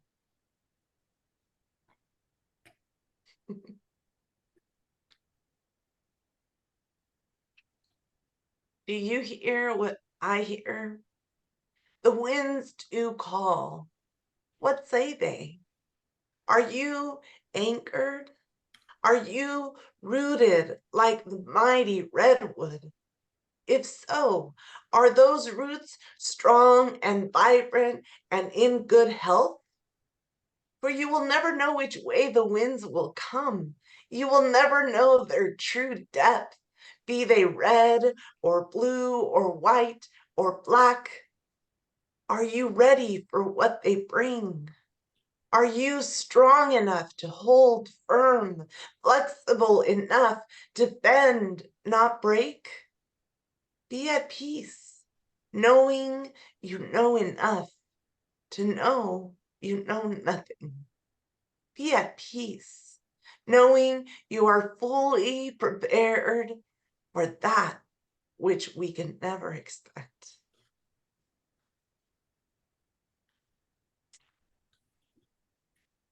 Il Paradiso, where all your dreams come true.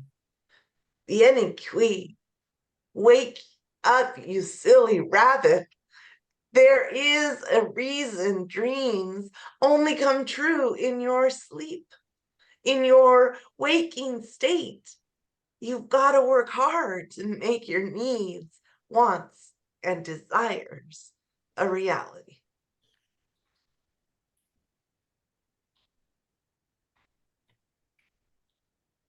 Dance of the Arachnids. Walk like a spider, never linear, never steady paced. Maybe it is more of a dance than a walk.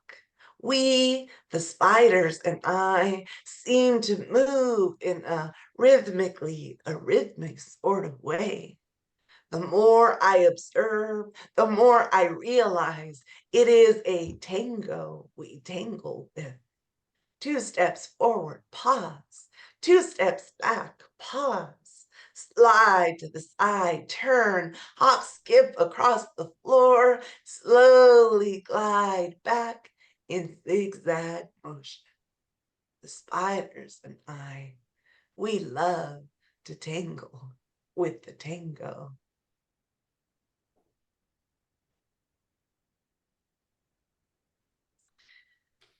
Even assholes need allies. And no, not to ally for them, to call them out on their shit, to be a shoulder to lean and cry on when their ego takes a hit. An ally is a helper, the one who supports an ongoing struggle. Yet, an ally is not the one to make magic in the world of an asshole muggle. Everyone makes mistakes and deserves a second chance. But if the asshole refuses to change, they'll lose the ally's supportive stance. The asshole will ultimately suffer the loss of the only assistance left. And once deprived of that last support, his only friend will then be death. Because no one can forgive a second chance. And if they do, they'd better be ready to join that motherfucker in hell.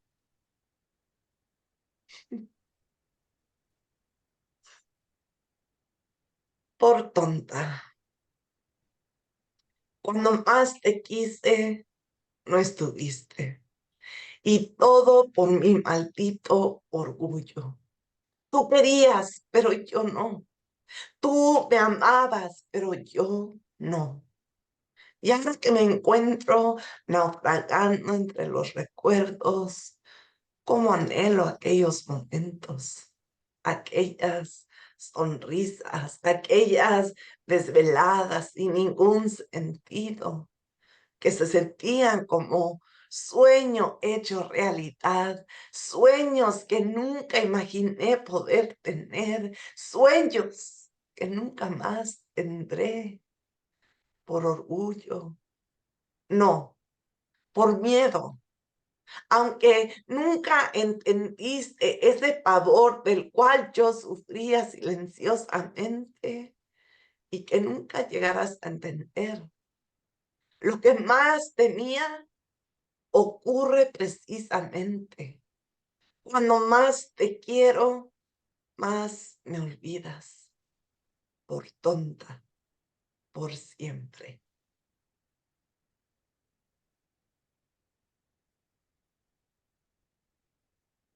Hot potatoes. In the past, I would have dropped them like hot potatoes. But now I throw on a pair of pot holders. I pick them back up. I revisit. I observe.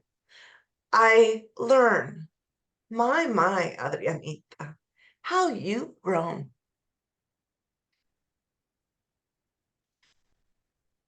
Those are all chili peppers, by the way. Oh, The definition of community. U is for universal, the place where we become one. N is for no, you are not alone, where ties are never undone. I is for interconnection, the web we all weave. T is for togetherness, the support that we give and receive. Y is for you and I and every single human that breathes. The why we seek peace and freedom for generations to come.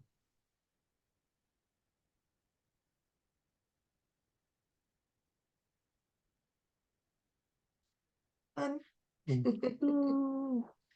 Thank you. well, can everybody handle one last one? Of course. The self-indulgent poetic libretto. Yes. Here's something I really haven't done on this website yet. Oh, yeah.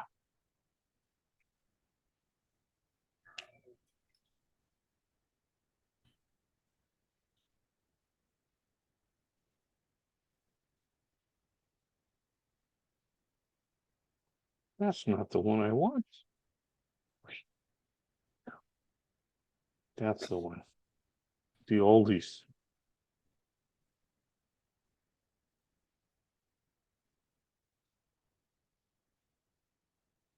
Sometimes I gotta have a backup plan in case the guest doesn't show for the writing workshop. So this poetic libretto is my backup plan because the latest Four Feathers Press anthology, which has just been completed, is something called Mysteries of Southern California Poetic Questions, and that has just been completed in the printing by the printer, and it's in the mail headed to us. So I'm so happy it got printed so quickly. I was very worried because this month we're not reading on the fourth Saturday, we're reading on the third Saturday because I couldn't get the library for the fourth Saturday. So back to the backup plan. Question mystery. Ah, wrong direction, dude.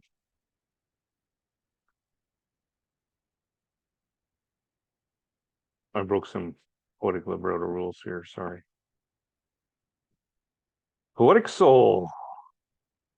Sitting on steps of the public library, the white stone steps warmed by the sun, street traversed by squealing car sounds, palm trees lined up, heads to the breeze, blue sky background, high above, one blinding eye shouting, action.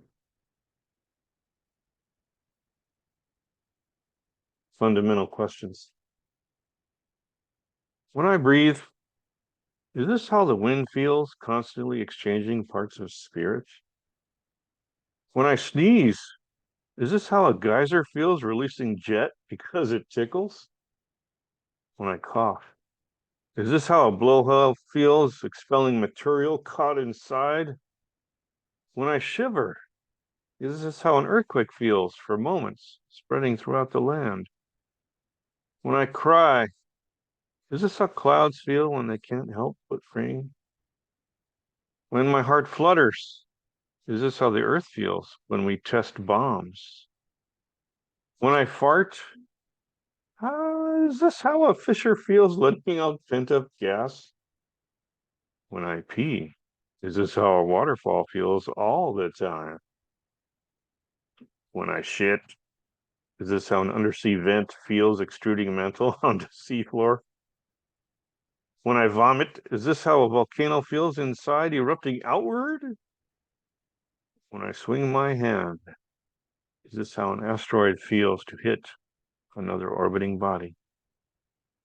When I spin, is this how a planet feels, rotating every single day? When my mind blows, is this how a star feels when it's supernovas in all directions? When I come, is this how God felt in the Big Bang and afterward? A little Ars Poetica for everybody. Like a painter, capture the spectrum of surroundings, the red numbered calendar, the yellow banner with black letters, the green plastic footrest, the hanging blue panty. Like a sculptor, feel the texture of objects, the round ebony headphones, the rainbow of tubular highlighters, the moon cone cobalt desk lamp, a smooth silver cell phone monolith. Like a musician, use words to make music. She lies on the other side of the wall, naked under percale sheets, in a dark room where the ceiling fan turns. Her voluptuous voice beckons me to come to bed. Like a dancer, play with movement and space. I lean back in the swiveling chair, crunch mandarin orange seeds in my mouth, spit them into the bagged wastebasket, get up to waltz to the bedroom. As a lover, put your feelings in until you can't feel anymore. I want to spend the rest of my life this way, making love to description before, during, and after sleep. Oh God. Okay, time for some history. Questioning the masters.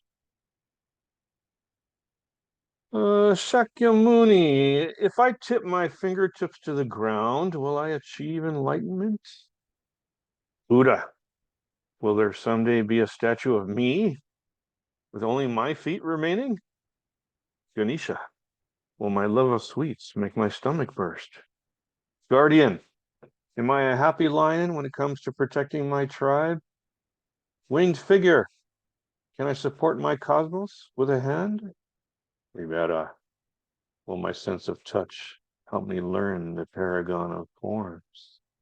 Saint Francis, must I pray for the concentration necessary to accept death? Van Gogh, will foliage move me to see sky and hillside as a relief? Klee, is knowing another head better than seeking energy in geometry? Munter, can I feel the essence of things in simple colors? Warhol, can I manufacture art parallel to others who manufacture art? Van Huen, can I say Koru to the daybreak of a dress in the wind? Hefferton, and my money I can decorate as I please? Hurtados, can my body become a living work as well? Questions from the Broad. Did you forget to wash the dishes? Wish a bouquet of shiny flowers was waiting for you upstairs? Do you like to immerse yourself in comics? How about other media? Jackie O, Marilyn Monroe, Cowboy Elvis, and more wanted men? Would you find pleasure in saluting an artistic flag? Lose yourself in blocks of primary colors? Have you ever looked into the eyes of a single man? Did his beard match the hair on his head? Was his forward stare much like your own?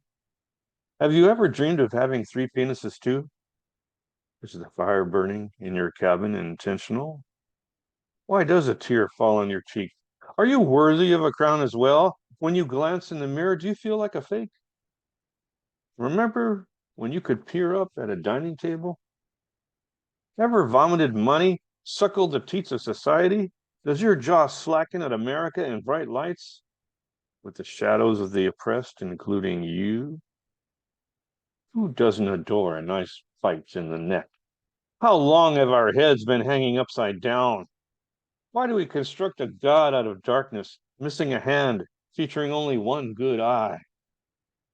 Is a dead fish on newspaper a true sign of our culture? Do you crouch and ponder the meaning of what lies on the ground? Would you create a poem for your tombstone? Prefer it in running signage on the wall of a museum? Where you have declared out loud your needs in 2 words or more? Why does this wig have a hole in it? Can a brain take in all the peering pupils, pursed lips, toothy grins? Ever once been lined up with friends under a gun? Etched a message to aliens on beach sand? Saluted helmeted leaders of history because they were just actors? Stand on the shore, waiting for a ship to drop anchor? Or simply think, outside, in your purple-nailed open sandals, are you an exhibit looking past the side of a colossal building?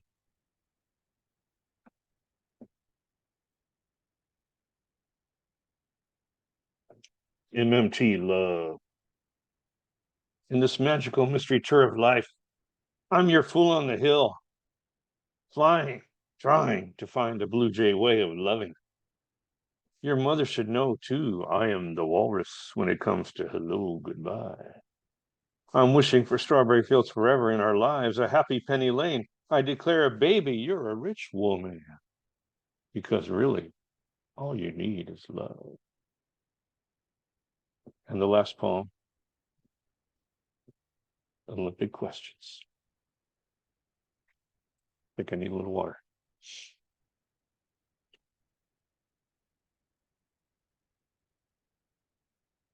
Oh yeah, much better. We made it, people, the last poem. Ski jumper. You know, you look like a flying squirrel when you spring in the sky, don't you? Luge and skeleton. How does it feel to be a bullet rocketing down an open barrel, head first? Alpine skiers, Are you speeding down that hill like someone forgot to turn off their car alarm? Snowboard racers, do you enjoy being a gang of 4 hopping over speed bumps made of snow? Cross country, why do I think of you as a human Hot Wheel forced to row 2 sticks up a snowy track? Speed skaters, you seem like a hip grandfather clock when you swing your pendulum arm, no? Women's hockey, 2 Chinese dragons guard the net. Is that a powerful mindset or what? Skating pairs, do you love flinging your partner in the air? I'll wait. Curling, who can scrape the smooth, clean kitchen floor of ice most efficiently? Slope style, do you think you live to twist and twist and twist and twist again? Bobsled, isn't this an amusement park ride? Sure looks like one. Ski cross, you appear to start like a penguin and turn into a shark with fins, right? Figure skaters, why is the Russian girl so triple axel athletic over the others? Mass start, you begin together as a centipede, yet seek to split apart for individual victory. Yes.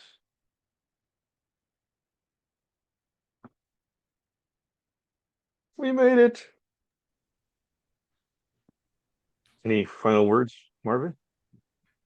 Thanks, guys. I hope everyone had fun. I hope you guys make more librettos. I hope you like the format. Those are good Overall last fun. words. All right. Thank you, everyone. Watch for this on YouTube tomorrow. Yeah. Okay.